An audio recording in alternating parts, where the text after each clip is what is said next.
जोहार, नमस्कार। आज कविता की कुछ और पंक्तियाँ आपके सामने। संग्रह है ईश्वर और बाजार, राजकमल प्रकाशन से प्रकाशित जसिंता किरकिट्टा की रचनाओं में से। पहली कविता, सेना का रुख किधर है। युद्ध का दौर खत्म हो गया, अब सीमा की सेना का रुख उधर है। मेरा स्कूल, कॉलेज, गांव, घर, जंगल, पहाड़ जिधर है। कौन साध रहा है अब चिड़ियों की आंख पर निशाना। इस समय खतरनाक है सवाल करना, और जो हो रहा है उस पर बुरा मान जाना। क्योंकि संगीनों का पहला काम है सवाल करती जीभ पर निशाना लगाना। खत्म हो रही है उनकी बातें करने और सुनने की परंपरा। अब सेना की दक्षता का मतलब है गांव और जंगल पर गोलियां चलाना और सवाल पूछते विद्यार्थियों पर लाठियां बरसाना। यह दूसरे तरीके का युद्ध है, जहां संभव है गांव में बहुतों का भूखा रह जाना, किसानों का आत्महत्या कर लेना और शहर में आधे लोगों का बहुत खाते हुए, तोंद बढ़ाते हुए एक दिन नीचे गिर जाना और अपनी ही देह तले दबकर मर जाना। किसी युद्ध में बम के फटने से यह शहर धुआं धुआं नहीं है, यह तो विकास करते हुए मंगल ग्रह हो जाने की कहानी है। इस विकास में ना बचे रहे जंगल पहाड़, ना मिल रही सांस लेने को साफ हवा, और लोग ढूंढ रहे कि कहाँ है साफ पानी। आखिर कोई युद्ध ना हो तब भी सेना तो रहेगी। आखिर वह क्या करेगी। वह कैंपों के लिए जंगल खाली कराएगी, जानवरों की सुरक्षा के लिए गांवों को खदेड़कर शहर ले जाएगी और शहर में सवाल पूछते गांव के बच्चों पर गोली चलाएगी। आखिर क्यों सीमा की सेना का रुख उधर है। मेरा स्कूल, कॉलेज, गांव, घर, जंगल, पहाड़ जिधर है। एक अन्य रचना, आदिवासी लड़कियां। किसी आदिवासी गांव से गुजरती कविता में लोग कुछ ढूंढ रहे हैं। नदी में नहाती किसी आदिवासी स्त्री की नंगी पीठ, एक कपड़े में लपेट अपनी पूरी देह, भीगी भीगी सी घर लौटती कोई जवान लड़की।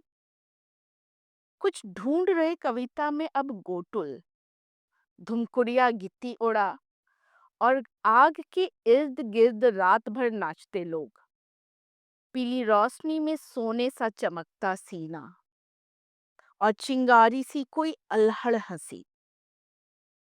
सुबह चुप सी दीवार के पीछे डरी लड़की की बाहर झांकती दो आंखें, जो किसी अजनबी को देख घुस जाती हैं घर के अंदर। जब वह धीरे धीरे निकलती है, हंसती है, बतियाती है और बात बात में हंसते हुए उसका कंधा छू लेती है, तब वह समझता है बहुत सस्ती है यह सहजता, और पलटकर फेरने लगता है अपनी अंगुलियां उसकी पीठ पर। सालों बाद भी अपनी भूखी नींद में वह ढूंढता है उस लड़की की पीठ। बात बात पर कंधा छू लेते उसके हाथ, कोई अल्हड़पन, कोई सहजता जिसे वह हमेशा सस्ती ही रहा समझता। नींद से जाग वह चकराता है। अब किसी कविता में उसे ऐसी कोई लड़की नहीं मिलती। कविता चलाती है उसकी पीठ पर हंसिया, तोड़ देती है उसकी गंदी अंगुलियां और चीखती हैं, बंद करो कविता में ढूंढना आदिवासी लड़कियां। तीसरी कविता, सभ्य होते आदिवासी। एक पढ़े लिखे सभ्य होते आदिवासी लड़के को आज विवाह के लिए चाहिए एक गोरी लड़की, और एक पढ़ी लिखी सास को चाहिए अपनी बहू से बेटी की जगह बेटा, जो इन्हें सबसे पहले शिक्षित कर सभ्य बनाने का दावा ठोकते हैं उन्हें कायदे से इन सब की जिम्मेदारी भी ले लेनी चाहिए। खुद से यह सवाल पूछते हुए कि लैटिन अमेरिका के आदिवासियों को खत्म करने वाले शिक्षित सभ्य लोगों को क्यों वे कभी बेहतर इंसान नहीं बना सके? क्यों कभी ऐसी कोई प्रार्थना नहीं कर सके जिससे रुक जाएं गुलाम बनाने के सारे क्रूर तरीके? यह समय उनसे पूछना चाहता है, किस ईश्वर से सीखते हैं वे बम पटकना और मेहनत करते निर्दोष लोगों पर हमले करना? जंगल जो जानता था जंगल होना, आदमी जो जानता था सबसे पहले आदमी होना, उसे कैसी शिक्षा देते रहे कि एक दिन अपने घर पर हमला देखवा छोड़कर लड़ना, करने लगा बंद दरवाजे के पीछे छुपकर प्रार्थना। आज वह सीख रहा है सभ्य बनने के सारे तरीके, सीख रहा है जीवन भर गुलाम बने रहने के सारे हुनर, सीख रहा है जल जंगल जमीन के साथ कैसे बेचा जाता है जमीन। भाषा, बोली, अपनी पहचान, इंसानी मूल्य, सब कुछ गिरवी रखकर सीख रहा है बेईमान होने की कला।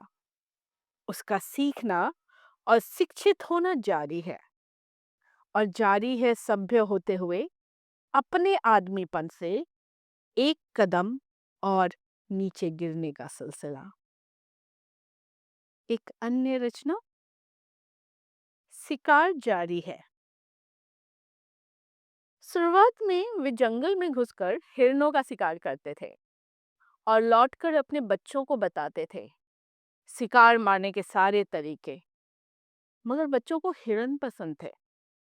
उन्होंने बचे खुचे हिरणों को बचाने का उठाया बीड़ा और बनाए उनके लिए अभयारण्य, जहां बच्चे देख सकते थे हिरन, मगर उनको मारना मना था।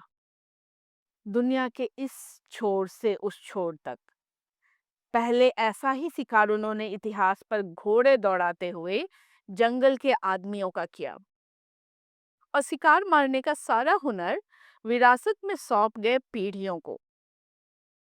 मगर लड़ने का हुनर तो जंगल के आदमी की पीढ़ियों ने भी सीखा था। वे उठा लाए थे अपनी पीठ पर अपना इतिहास, और स्त्रियां गांठ में बांध लाई थी सारे सबूत। वे अपने पूर्वजों की हत्याओं पर सवालों की तरह उनके सामने खड़े थे। वे उनके खिलाफ कई रातों तक लड़े थे।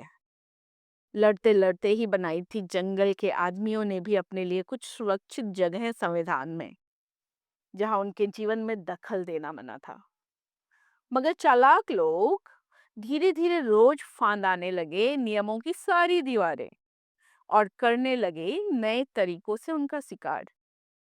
आज अभयारण्य में हिरन और शहर में गाय दोनों ही सुरक्षित हैं, और दोनों ही जगहों पर आदमियों का शिकार जारी है। शुक्रिया, धन्यवाद।